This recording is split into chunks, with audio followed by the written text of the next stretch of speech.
Ya, hermano, bueno, voy a ir avanzando. Vamos a ir a lo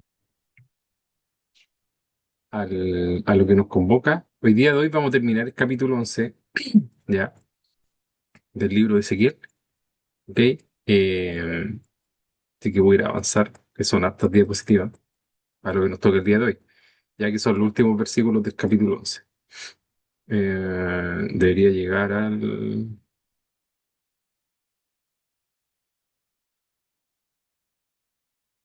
acá, justo acá. ¿Ya? Eso vamos a ver el día de hoy, ¿cierto? Los versículos 19 al 25, y con esto se terminaría el capítulo 11 de Ezequiel, ¿ya? Así que voy a leer los versículos, ¿ya?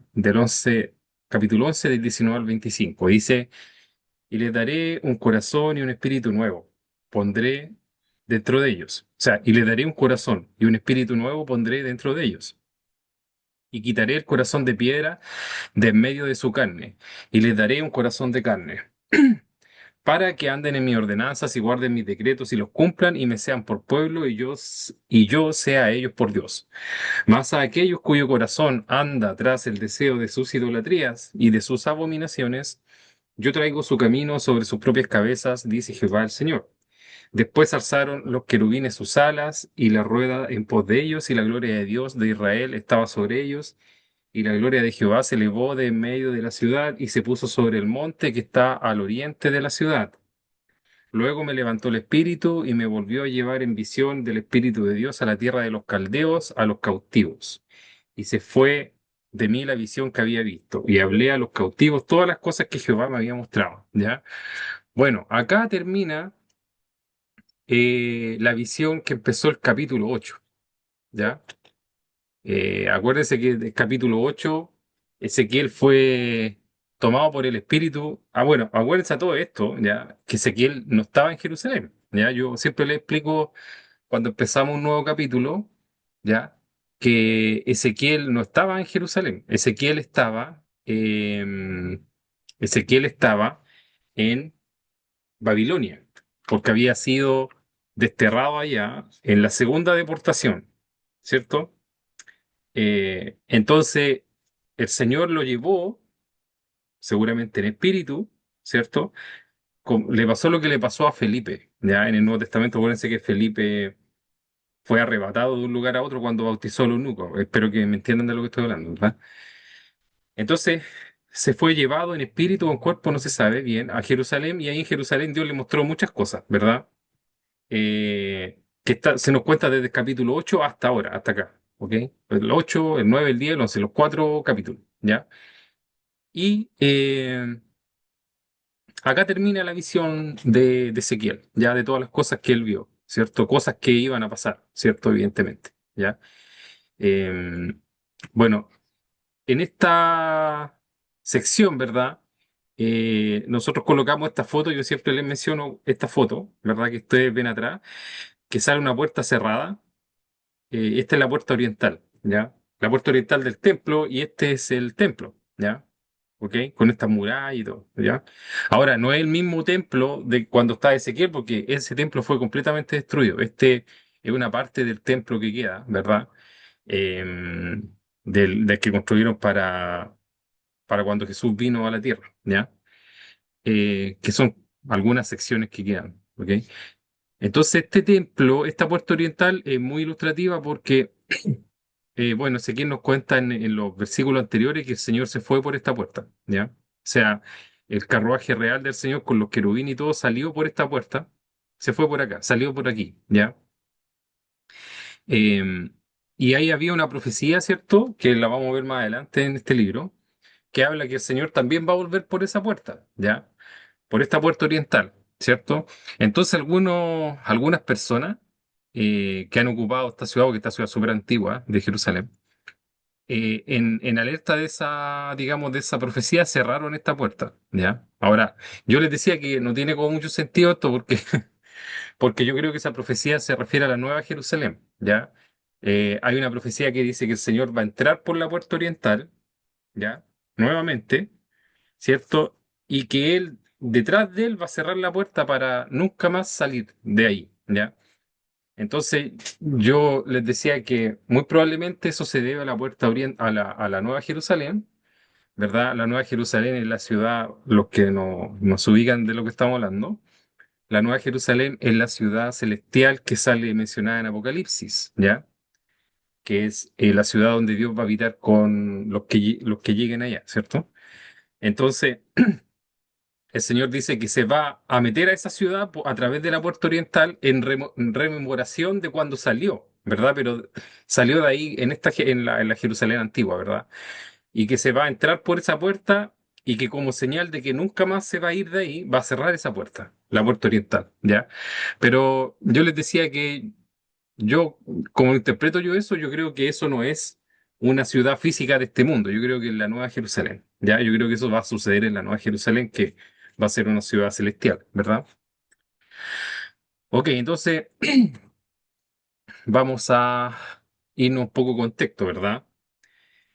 Bueno, como les dije yo, este pasaje cierra la visión que comenzó en el capítulo 8, ¿verdad?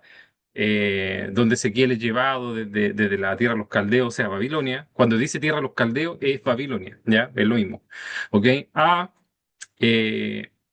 Jerusalén, ¿cierto?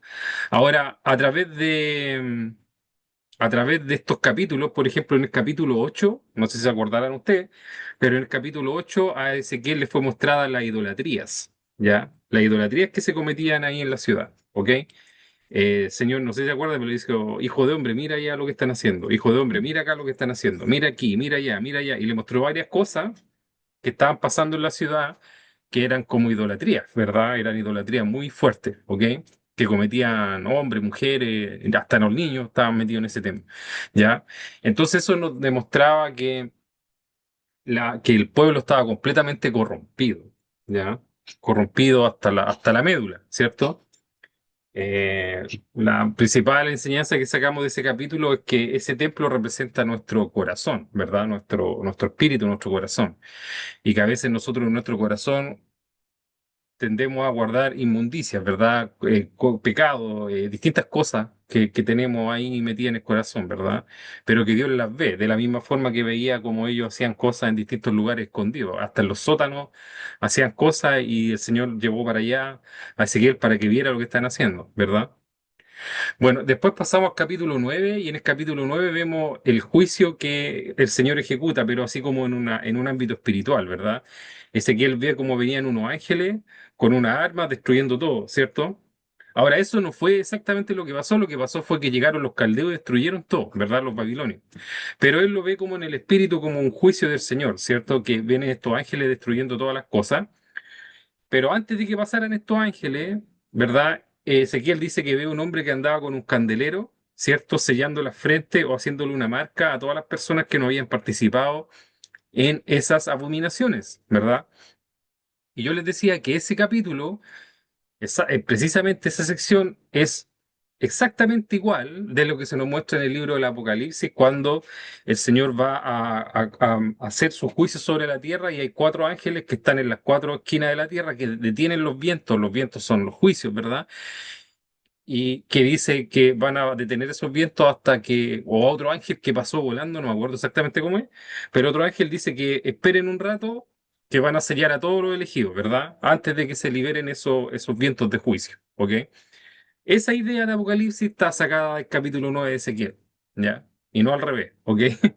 Entonces eso nos demostraba que a pesar de que Dios hace juicio, Él cuida de que las personas que no han participado en esas abominaciones no parezcan, o sea, no padezcan lo mismo que que el resto, ¿ya? Que el resto de la gente rebelde, ¿ok?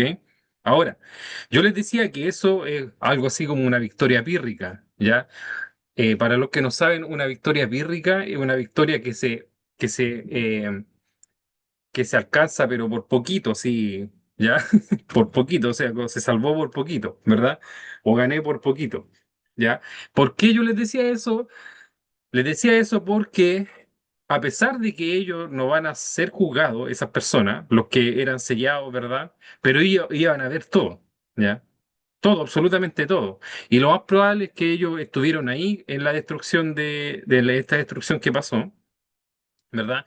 Y probablemente ellos vieron como muchos seres queridos que ellos tenían o gente que ellos conocían padecía el juicio de Dios.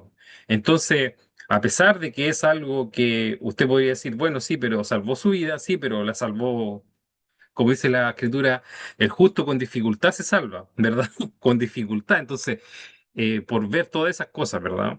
Más adelante vamos a ver un ejemplo cuando estudiamos Jeremías, estamos estudiando Jeremías, pero más adelante vamos a ver de Ebed Melech. Ebed Melech, ¿ya? Después, cuando estuvimos, ustedes van a entender, era un etíope, ¿ya? Que salvó a Jeremías de un foso que lo habían colocado, ¿verdad? Y él fue uno de aquellos que salvó así, de esa forma que le estoy diciendo yo, ¿verdad? Que no lo asesinaron, ¿verdad? Y salvó su vida, ¿ok? Entonces el capítulo 9 trata sobre eso y finalmente el 10 y el 11 tratan de cómo la presencia del Dios se va retirando gradualmente, ¿ya? ¿Ok? En el capítulo 10 nos muestra cómo se va retirando desde el lugar santísimo, sube, ¿verdad? Hasta el tabernáculo, después a la cúspide del tabernáculo, después sale hasta la puerta de, del templo y así se va moviendo de a poco hasta que se va, po, ¿ya? Y en el capítulo 11 aquí vemos que se va definitivamente y que el último lugar donde se posa en el Monte de los Olivos, ¿verdad? Y después ya desaparece, ¿ok? Después se va hacia arriba, hacia el cielo, obviamente, ¿verdad? Haciendo algo muy similar a lo que hizo Cristo, ¿verdad? Porque Cristo cuando vino a la tierra y después resucitó, se fue con los discípulos al Monte de los Olivos y de ahí ascendió a los cielos. Eso nos dice la Escritura, ¿verdad? Aquí la presencia de Dios, ¿cierto? Con los querubines hace el mismo recorrido, ¿ya? No sé si exactamente el mismo, pero lo que hace ir al Monte de los Olivos y de ahí retirarse, ¿verdad? ¿Ok?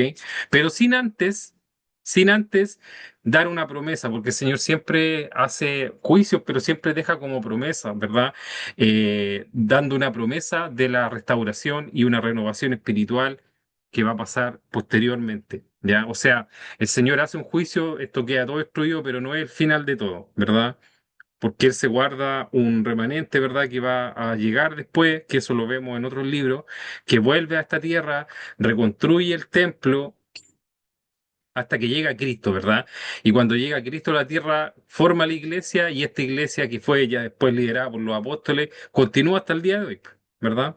Y todo nace de ahí. Entonces, una historia que viene casi de estos tiempos, ¿verdad? Así que es bastante, cuando uno la ve en ese contexto, es bastante bonita de ver, ¿verdad? Ok, entonces acá teníamos estas murallas, yo les decía que eran aproximadamente unos, este es como un poste, yo les decía aquí, ¿verdad? Y esto tendrá al menos unos, no sé, 20, 30 metros de altura. Eran paredes bien imponentes y gruesas, ¿verdad? No, no eran paredes así como las paredes de nosotros, sino que eran paredes de 3 metros de ancho, eran cosas bien relevantes, ¿ya? Por eso ellos a todo esto se sentían seguros cuando nosotros estudiamos Jeremías. Nosotros nos damos cuenta de que ellos se sentían súper seguros detrás de las murallas. Yo decía, aquí no les va a pasar nada porque eran gigantes murallas, ¿verdad? Y bastante gruesas, ¿cierto? Ok, vamos entonces a ir analizando. El 19 dice, y le daré un corazón y un espíritu nuevo, pondré dentro de ellos, y quitaré el corazón de piedra de en medio de su carne y le daré un corazón de carne. Esta sección, y lo que estudiamos parte de de la semana pasada, está hablando de la renovación espiritual que el Señor va a generar a posterior, ¿ya? Aquí ya básicamente como que terminó de hablar de toda la destrucción que se iba a generar en la ciudad y está diciendo ya, pero miren, ¿y por qué está diciendo esto? Porque si ustedes van un poco atrás en el capítulo, ¿cierto? El Señor se para en la puerta, la presencia de Dios se para en la puerta oriental y en la puerta oriental habían unos hombres ahí, ¿verdad? Que eran unos hombres corruptos y uno de ellos muere, entonces ahí mismo muere. Y Ezequiel se tira al suelo a rogar que acaso iba a destruir a todos. Entonces el Señor le dice, básicamente le dice, no, no les voy a destruir a todos. Voy a dejar un remanente que va después, ¿cierto? Va a tener un espíritu y un corazón nuevo, ¿ya? Y es lo que estaba hablando acá, ¿cierto? En este versículo, ¿ya? Entonces el mensaje central de esto, ¿cierto? Es una promesa de transformación interior. No solo externa, ¿verdad? Una promesa de un remanente, pero también una promesa de transformación interior que va a haber en la gente después, ¿ok? Y aquí hay dos cosas, ¿cierto? Tenemos primero el corazón de piedra, ¿cierto? Y el corazón de carne. Corazón de piedra, ¿cierto? Es un símbolo de insensibilidad espiritual y obstinación, ¿verdad? Cuando uno es insensible espiritualmente y obstinado y rebelde, como lo era el pueblo, ¿verdad? Y como a veces uno se comporta a veces, eso es un corazón de piedra, ¿verdad? Y el corazón de carne, bueno, es lo contrario, ¿cierto? Es un corazón sensible a lo espiritual y obediente a Dios, ¿ok? Ese es el corazón de carne, ¿cierto? Entonces el Señor anticipa esto ya de antemano. Ahora, ¿a qué se refiere esta promesa? Esta promesa se refiere al nuevo pacto, ya al nuevo pacto que cual estamos viviendo nosotros ahora, ¿ya? Este nuevo pacto es enfatizado en Jeremías y después en Hebreo. ¿Ya? Y vamos a ver estas escrituras que son, que hablan de este nuevo pacto. Cuando el Señor está hablando de esto, está hablando del nuevo pacto. Y el corazón de carne es un corazón de carne porque el Señor manda a vivir su espíritu ahí. ¿Ya? Y de cierta forma el Espíritu Santo te ayuda a tener esta sensibilidad y obediencia a Dios, ¿verdad? Entonces eso está refiriendo, esta escritura es una profecía que se refiere al nuevo pacto, ¿verdad? Y por ejemplo la tenemos en Jeremías 31:33, que dice, pero este es el pacto que haré con la casa de Israel después de aquellos días, dice Jehová, daré mi ley en su mente y la escribiré en su corazón y yo seré a ellos por Dios y ellos me serán por pueblo, ¿verdad? Esta es una de las características del nuevo pacto, daré mi ley en su mente, ¿verdad? En el sentido de la conciencia también, ¿verdad? Hebreo 8:10 dice, por lo cual, este es el pacto que haré con la casa de Israel después de aquellos días, dice el Señor, pondré mis leyes en la mente de ellos y sobre su corazón las escribiré y seré a ellos por Dios y ellos me serán a mí por pueblo. Está hablando de lo mismo, ¿verdad? Fíjense que el verso 19, Jeremías 31:33 y Hebreo 8:10 está hablando de lo mismo. Ya, es lo mismo que está hablando, ¿verdad? Y esto se refiere, Hebreo 8:10 nos confirma de que esta escritura, tanto el versículo 19 como Jeremías 31:10, 31:33, hablan del nuevo pacto, ¿verdad? Ahora, uno podría llegar a pensar, ¿cierto?, que este nuevo pacto o esta promesa del Señor fue hecha solamente al pueblo hebreo, ¿ya? Pero eso nos queda claro a nosotros que después en el libro romano que en realidad no es solamente al pueblo hebreo. Por ejemplo, en el libro de Romanos capítulo 2 versículo 28-29 dice, pues no es judío el que lo es exteriormente, ni es la circuncisión la que se hace exteriormente en la carne, sino que es judío el que lo es en el interior, y la circuncisión es la del corazón, en espíritu, no en letra, la alabanza del cual no viene de los hombres, sino de Dios. ¿Ya? Esta escritura es muy importante porque hoy en día yo tiendo a pensar que es como un poco de confusión, ¿verdad? La gente tiende a pensar, ¿cierto?, que Israel, por así decirlo, ¿verdad? O los judíos, digamos, de forma más enfática, o los hebreos, de forma más general, ¿verdad? Eh, por el hecho de ser hebreos son pueblo de Dios. Y esta escritura dice que no, ¿ya? Romanos 2, 28 y 29 dice que no, ¿ya? Porque aquí dice, no es judío el que lo es exteriormente, o sea, una persona que sea de descendencia hebrea, no por ser hebreo, ¿cierto? Pertenece al árbol, ¿verdad? Al olivo, ¿ok? Sino que dice, es judío el que lo es en el interior, ¿ya?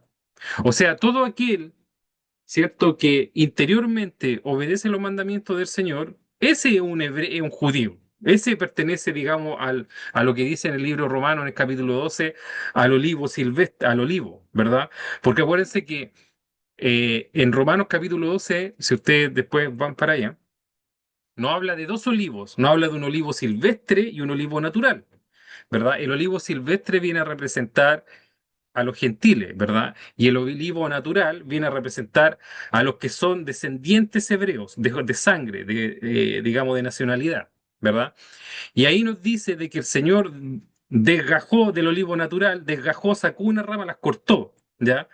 Y las desechó. Y del olivo silvestre agarró y la injertó a la fuerza en el olivo natural. Y que ese olivo que hay hoy día, que vendría siendo el pueblo de Dios, es un olivo que está compuesto tanto por ramas naturales como por ramas silvestres. O sea, es una mezcla, ¿verdad?, de hebreos de sangre o judíos de sangre con gentiles, ¿ya? Y ese es el olivo, ese es el olivo que pertenece a Dios hoy, ¿verdad? Y esta escritura que está acá te lo confirma en Romanos 2, 28, 29. Entonces, esta promesa del corazón y el espíritu nuevo no se circunscribe 100% a los hebreos, sino que se circunscribe a todo aquel, ¿verdad? A todo aquel que guarde los mandamientos del Señor independiente de su descendencia nacional. ¿Ya? Por eso dice, no es judío el que lo es exteriormente, ni es la circuncisión la que se hace exteriormente en la carne, sino que es judío el que lo es en el interior y la circuncisión es la del corazón, ¿ya? Entonces, tampoco es circuncisión la que usted se hace exteriormente en el prepucio, ¿verdad? Sino que es circuncisión la que usted se hace en el corazón, ¿ya? Entonces, este es un tema de corazón, hermano, ¿ya? El que pertenece a esta promesa, ¿ok? O el que pertenece al pueblo de Dios, no es aquel que vive en un país en una región geográfica el día de hoy, ¿ya? Sino que es aquel que guarda los mandamientos de Dios. Ese es judío, ¿ya? Y eso hay que entenderlo y entenderlo bien, ¿ya? ¿Ok? Si quieren después analizar más este tema, vayan al libro romano, abran el capítulo 12 y lean sobre el olivo silvestre y el olivo natural. Yo no lo quise colocar acá porque si no me iba a ir mucho el tema, ¿ya?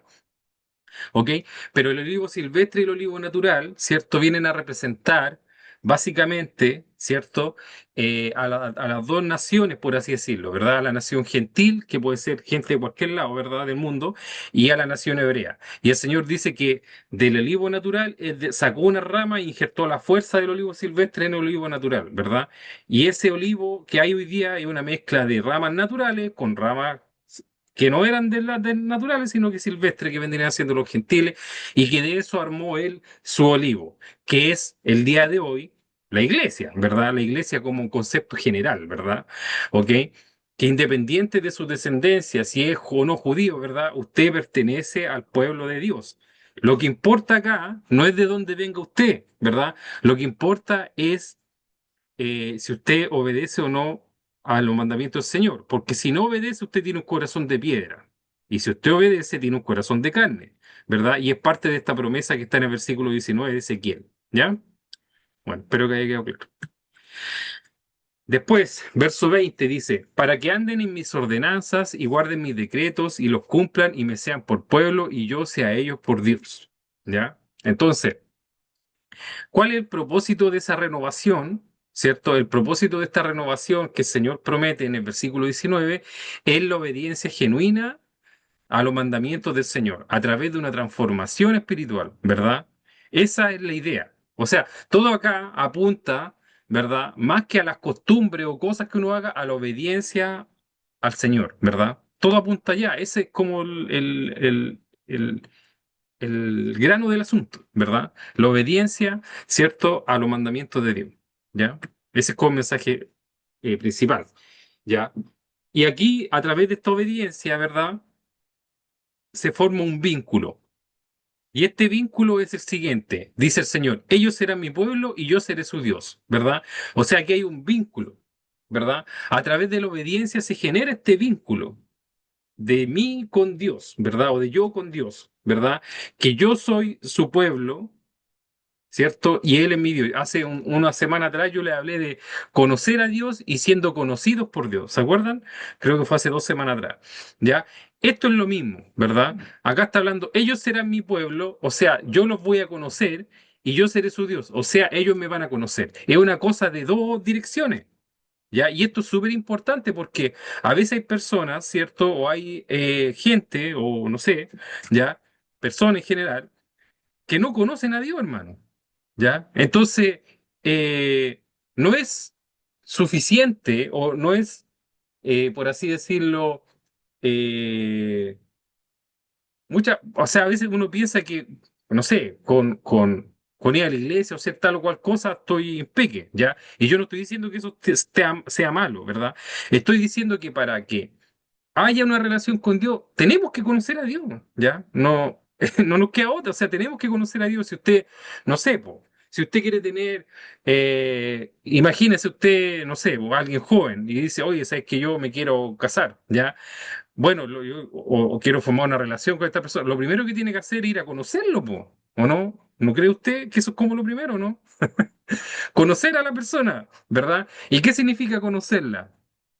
O la pregunta del millón es, ¿cómo usted conoce a una persona?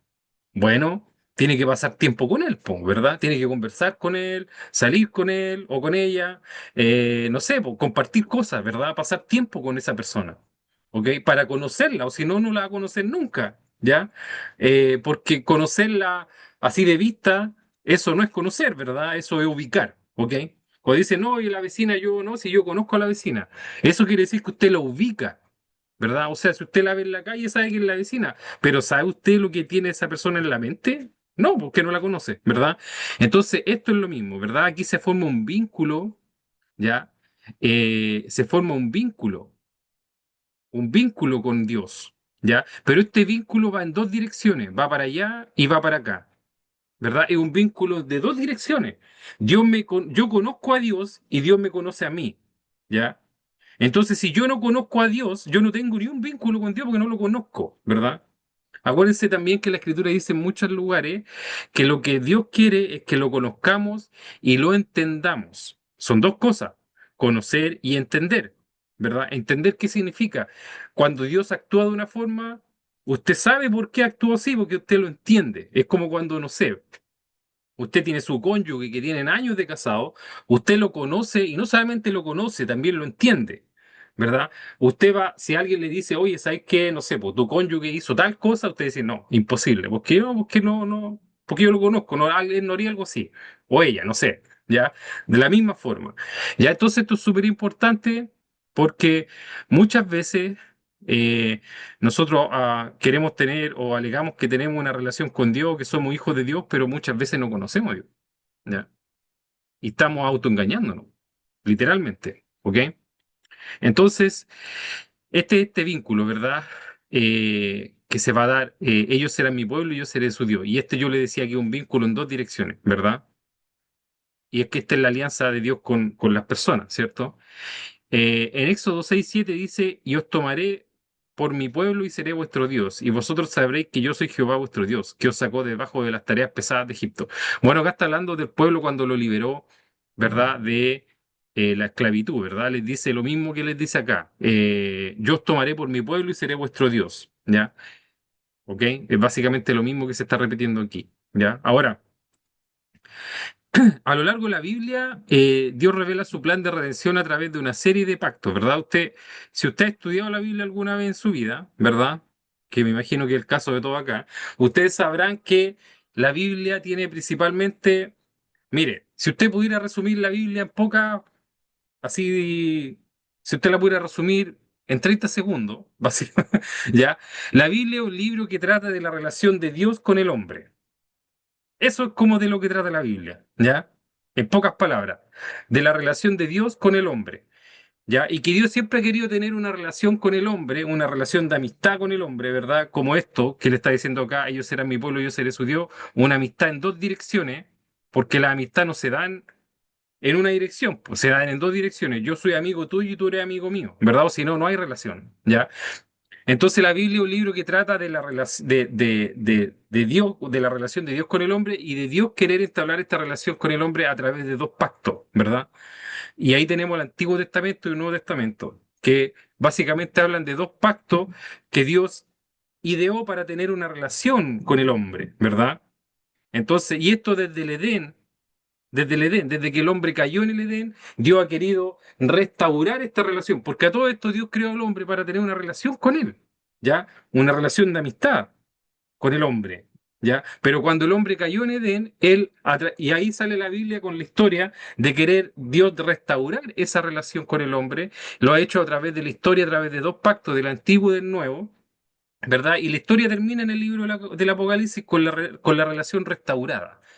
Ambos dos viviendo en una ciudad.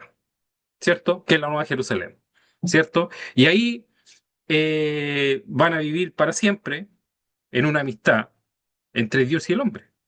De eso se trata la Biblia, ¿ya? A grandes rasgos, ¿verdad? En resumen, ¿ok? Entonces, eh, este siempre ha sido el propósito de Dios, ¿ya? Restaurar esta relación de Dios con el hombre.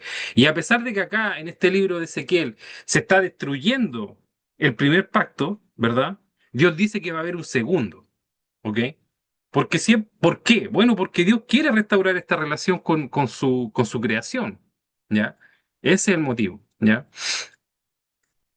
El 21 dice, más aquellos cuyo corazón anda tras el deseo de sus idolatrías y de sus abominaciones, yo traigo su camino sobre sus propias cabezas, dice Jehová el Señor, ¿verdad? Bueno, este es un contraste directo con los versículos anteriores, ¿cierto? Porque aquí cada uno recibe el fruto de su propia conducta y se reafirma el principio de responsabilidad individual, que lo hemos estudiado muchas veces en Jeremías, ¿verdad? ¿Cuál es el principio de responsabilidad individual? Bueno, el principio de responsabilidad individual es que yo voy a, como dice la Escritura, voy a cosechar lo que sembré, ¿ya? Si yo, como dice la Escritura, siembro, ¿verdad? Rebelión, si yo siembro abominaciones, entiéndase abominaciones como cosas contrarias a las que Dios espera, ¿cierto? O pecado, así en simple, ¿verdad? Si yo siembro eso, bueno, voy a cosechar eso, no voy a tener una relación con Dios, eso es lo que está diciendo acá, ¿verdad? Y no voy a vivir con Dios en la Nueva Jerusalén, por consecuencia, ¿ya? Lo cual tiene sentido porque, tiene mucho sentido porque imagínese, si usted, ¿ya? No vive conforme a los mandamientos de Dios, es que a usted no le interesa a Dios, po, ¿verdad? Si yo, es como que, por ejemplo, no sé, imagínese un padre, tiene una casa, ¿verdad? Y están con su hijo. Pero los hijos que viven en ese lugar tienen que respetar las reglas del padre, ¿cierto? O de los padres, ¿cierto? Los padres ponen reglas y bueno, los hijos se tienen que someter a esas reglas. ¿Por qué? Bueno, porque se supone que respetan a sus padres y están viviendo ahí, ¿verdad? Ahora, si un hijo el día de mañana no quiere respetar las reglas que pone el padre, quiere decir que no le interesa el padre o los padres, ¿verdad? Y no quiere estar ahí con ellos, entonces se va, ¿cierto? Bueno, lo mismo pasa acá, ¿cierto? El Señor tiene sus reglas que nosotros tenemos que respetar, pero si nosotros no las respetamos, es un indicativo que no nos interesa a nuestro padre. O lo tenemos muy baja estima, ¿verdad? Lo cual tiene sentido de que no vivamos con él, po, porque ¿cómo vamos a vivir con él si no lo respetamos y lo tenemos en baja estima? Esto es lo mismo, ¿verdad? Aquellos que no obedecen a las palabras del Señor, ergo, que su corazón anda tras el deseo de su idolatría y sus abominaciones, dice, yo traigo su camino sobre sus propias cabezas. ¿Qué quiere decir eso? ¿Ya? Bueno, que ellos van a cosechar lo que sembraron. Si no quieren estar conmigo, bueno, no van a estar conmigo, ¿ya? Es así de simple, ¿ya? Si ustedes no quieren estar conmigo, no van a estar conmigo, ¿ya? Y eso significa traer su camino sobre sus propias cabezas, ¿verdad? Básicamente, eso es lo que está significando. Van a cosechar lo que sembraron, ¿ya? Ahora, como siempre yo le he dicho, el juicio de Dios no es arbitrario, sino que responde a las obras de cada quien o de cada cual, ¿verdad? Y esto está claro acá en el libro Romanos, capítulo 2, versículo 6 al 11. Dice, el cual, refiriéndose a Dios, el cual pagará a cada uno conforme a sus obras. Vida eterna a los que, perseverando en bien hacer, buscan gloria y honra e inmortalidad, pero ira, enojo a los que son contenciosos y no obedecen a la verdad, sino que obedecen a la injusticia. Tribulación y angustia sobre todo ser humano que hace lo malo. El judío primeramente y también el griego, pero gloria, honra y paz a todo el que hace lo bueno, al judío primeramente y también al griego, porque no hay acepción de personas para con Dios. Y aquí de nuevo vemos este concepto, ¿cierto?, del olivo silvestre y el olivo natural, o del judío que es judío en el corazón, ¿ya? ¿Ok? Por eso dice al judío primeramente y también al griego, o sea, acá, independiente de cuál sea tu nacionalidad, ¿verdad? ¿Ok? Entonces, esta escritura nos enseña también que Dios va a pagar a cada quien conforme a lo que hace, ¿ya? Y este es el principio de responsabilidad individual, ¿cierto? El juicio de Dios no es arbitrario, sino que responde o se da como consecuencia a lo que hace cada quien, ¿verdad? De hecho, la justicia como definición es dar a cada quien lo que se merece, ¿verdad? Si usted es una persona, por ejemplo, usted vive en este país y usted es un ciudadano responsable, que cumple con la ley, que paga sus impuestos, ¿ya? Aunque no le guste, pero paga sus impuestos, cumple con la ley, ¿verdad? ¿Usted qué debería recibir? Debería recibir cosas buenas, no malas, ¿verdad? Porque usted recibe lo que merece. Pero si usted es una persona que es un delincuente que anda haciendo las cosas malas y anda estafando, lo que debería pasar es que va a recibir una pena de presidio, ¿verdad? En una cárcel, ¿ok? ¿Por qué? Bueno, porque la justicia es dar a cada quien lo que se merece, ¿ya? O pagar conforme a las obras, ¿ya? Entonces, como Dios es justicia, pasa esto que está acá, ¿verdad? Dice que aquellos que no anden, o aquellos que anden tras el deseo de sus idolatrías y sus abominaciones, yo traigo su camino sobre sus propias cabezas. O sea, se les va a pagar conforme a su obra, ¿ya? Y este es un concepto que no nos debería espantar, ¿verdad? Sino que nos debería dar un poco de tranquilidad porque es un concepto de justicia. Como yo les decía, sin castigo no hay justicia, ¿ya? Entonces, un concepto de justicia porque uno espera que aquellos que hacen lo malo, ¿cierto? Tengan un castigo, porque si no, no funciona la sociedad así, ¿verdad? Pero hoy en día existe como esta creencia de que la sociedad debería funcionar independiente de lo que uno haga, ¿verdad? Eh, o sea, que no hubiera ningún tipo de orden, ¿verdad? Pero si no hay orden, o si no hay orden, lo que tenemos es un caos, ¿cierto? Y una anarquía completa. Y no hay una sociedad que pueda sobrevivir en una anarquía o un caos, ¿ya? Es imposible, ¿ok? Eso no es posible, eso es mal entender el mundo, ¿ok? El mundo funciona así, siempre ha funcionado así, y también funciona en lo espiritual así. Es una verdad espiritual que se baja al plano terrenal, ¿verdad? Que si usted, esta verdad que está acá, ¿cierto? Que si usted hace algo malo, tiene que recibir un castigo. Y si usted hace algo bueno, lo contrario. Y esto es lo que lo confirma acá Romanos capítulo 2 versículos 6 al 11. ¿Ya? Finalmente, los versos 22 al 25 dice que después de todo esto, después alzaron los querubines sus alas. Bueno, los querubines, acuérdense del carruaje celestial que estaban los querubines, alzaron sus alas y las ruedas en pos de ellos. Acuérdense que las ruedas siempre seguían a los querubines, ¿verdad? Y la gloria del Dios de Israel estaba sobre ellos. El Dios está sobre los querubines y las ruedas, ¿cierto? Y la gloria de Jehová se elevó de en medio de la ciudad y se puso sobre el monte que está al oriente de la ciudad. Ese es el monte de los olivos, ¿ya?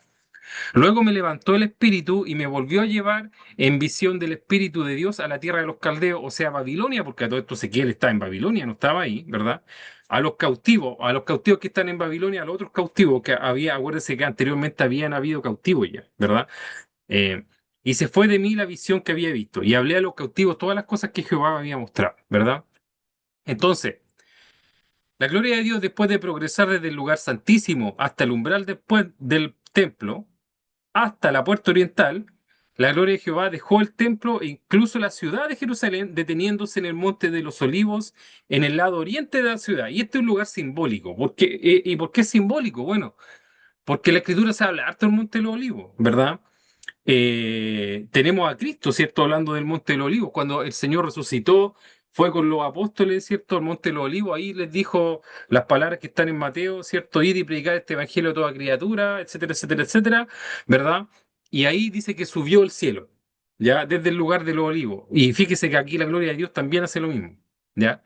Va, se da, anda por varios lugares, o sea, no es que ande, sino que se retira como de a poco, ¿verdad? Pero cada vez se va alejando más, llega al Monte del Olivo y de ahí para arriba, ¿ya? Entonces es un lugar simbólico, que tiene una simbología bastante potente, ¿verdad? Hay otra profecía que dice que cuando el Señor llega a la tierra va a poner su pie sobre el Monte de los Olivos, ¿ya? Entonces el Monte de los Olivos tiene una significancia bien relevante, ¿verdad? Eh, bueno, la partida de la gloria de Dios es un acto de juicio. Todo lo que hemos estado estudiando, capítulo 10 y 11 es un acto de juicio. Eso nos demuestra que Dios no comulga con el pecado, ¿verdad? Y que cuando su presencia se retira, viene el juicio, ¿ya? Pero también deja abierta la puerta a una restauración futura, ¿verdad? No hay juicio sin esperanza acá, ¿cierto? Sino que a pesar de que el Señor se retira, deja la puerta abierta para una restauración espiritual futura, ¿ya? Que es el nuevo pacto que estamos viendo hoy en día nosotros, ¿verdad? Con respecto a Ezequiel, bueno, Ezequiel regresa a Babilonia porque a todo esto estaba en el espíritu, ¿verdad? Y comparte su visión con los exiliados, con los otros que habían sido exiliados junto a él o con los que habían sido exiliados la primera vez, como Daniel, por ejemplo, ¿verdad? Él comparte la visión con todo ello, ¿verdad? El mensaje, el mensaje es justicia y misericordia, ¿cierto? Aunque hay juicio, también hay promesa de restauración. Es un mensaje que al final termina con una esperanza, ¿verdad? Que las cosas de Dios son siempre así, ¿verdad? Nunca es, digamos, bueno, los mensajes de Dios para este mundo siempre son así. Hay justicia, hay juicio, pero siempre hay un remanente, siempre hay un futuro, ¿verdad? ¿Ok? Entonces, ¿cuál es la reflexión y aplicación? de estos versículos? Bueno, la primera es que la transformación interior es esencial, ¿cierto? No basta con una transformación externa, sino que Dios desea corazones renovados y sensibles a su voluntad. Eso es lo principal, ¿verdad? Una transformación interior, ¿cierto? Es lo que nosotros tenemos que apuntar a una transformación interior del espíritu, ¿ya?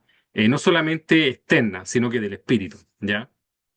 Lo otro que nos debería quedar súper claro es que Dios no habita donde hay pecado persistente, ¿verdad? Que esto debería estar claro como el agua, ¿verdad? Porque el Señor se retiró de acá, por algo se retiró, ¿cierto? ¿Por qué? Por las abominaciones del capítulo 8, ¿ok? ¿Cierto? Por el pecado y por el pecado persistente, no solamente así como un pecado, ¿verdad? Porque todos pecamos, hermano, ¿verdad? Todos pecamos, todo, en la Escritura dice que todos nosotros nos equivocamos y pecamos, o también dice, mire que esto firme que no caiga, ¿verdad? Pero el tema acá es el pecado persistente, la rebeldía, ¿cierto? Del pueblo que a pesar de las distintas advertencias de Dios, seguían en su persistencia, seguían ahí sin querer arrepentirse de verdad, ¿verdad? Seguían ahí haciendo las cosas mal, a pesar de lo que, y se autoconvencían de que lo estaban haciendo bien. Y eso es lo que pasa mucho, ¿verdad? Que a veces yo hago las cosas mal y después me autoconvenzo de que lo mal que estoy haciendo realmente está bien. Cuando no es así, ¿ya? Y eso lo vemos acá en estas personas que vivían aquí, ¿verdad? Que ellos estaban convencidos de que lo estaban haciendo, pero de oro, ¿cierto? Pero realmente habían caído ya en un tema muy profundo de maldad y de pecado, de rebeldía y de obstinación, ¿verdad? Entonces Dios no habita donde hay eso, ¿ok? Eso es lo que tenemos que tener claro. Ahora, Él también promete que hay una restauración cuando hay arrepentimiento. Si es que yo me arrepiento, el Señor nos restaura, ¿verdad? El Señor nos restaura cuando nos arrepentimos, ¿verdad? Pero tenemos que arrepentirnos. Y arrepentirnos significa asumir, ¿cierto? Asumir que nos equivocamos y que lo hicimos mal, no echarle la culpa al empedrado, ¿verdad? Porque uno siempre tiende a echarle la culpa a otro. Le echa la culpa al de allá, al de acá, ¿verdad? A todo, ¿verdad? Pero tenemos que asumir nuestra responsabilidad delante de Dios, ¿ya? De que nos equivocamos y fuimos negligentes, ¿verdad? Arrepentirnos y plantear en nuestra mente que vamos a cambiar y de corazón. Cuando nosotros hacemos eso, Dios nos restaura, ¿verdad? Eso también es una promesa que el Señor nos hace, pero tenemos que tener esa actitud de digamos, de autocriticarnos, ¿verdad? Y de no echarle la culpa a todas las personas por las cosas que hacemos, ¿ya? En este caso, la gloria de Dios se apartó del pueblo, pero volvió en el futuro a través de Cristo, ¿cierto? Esta restauración se dio en el caso de Cristo, ¿verdad? Se concretó en el caso de Cristo y en un nuevo pacto, en el cual todos estamos disfrutando eso ahora, ¿verdad? Bueno, y el último, su pueblo se fue al exilio, pero la fidelidad de Dios permanece incluso en el exilio, y el Señor estuvo con ellos incluso en el exilio. Y si ustedes quieren ver un ejemplo de esto, lean el libro de Esther. El libro de Esther es un libro que se escribió cuando ellos estaban en el exilio, ¿verdad? Y los querían destruir por completo. Y ahí se menciona cómo el Señor los libró de ser destruidos por completo, ¿verdad? Entonces, aunque el Señor disciplina con justicia, Él siempre nos abandona, ¿verdad? Es un Dios que es compasivo y que es bueno nuestro Dios y tenemos que dar gracias por eso y tratar, hermanos, por toda la medida posible de hacer la voluntad de Él, ¿ya? De hacer su voluntad, de pedir la ayuda en oración, pedir la ayuda en ayuno, en oración, con súplica, si es que nos cuesta, si es que no podemos hacerlo, no sé, tratemos de buscar ayuda en Dios, pero tengamos esa actitud, ¿verdad? Que es lo que importa y es lo que Dios busca. ¿Ya? Bueno, y con eso terminamos capítulo 11. Dios mediante, ya la próxima semana estaremos avanzando en el capítulo siguiente. Espero que este estudio haya sido de bendición y hayan podido aprender algo, ¿ya? Eso, hermano.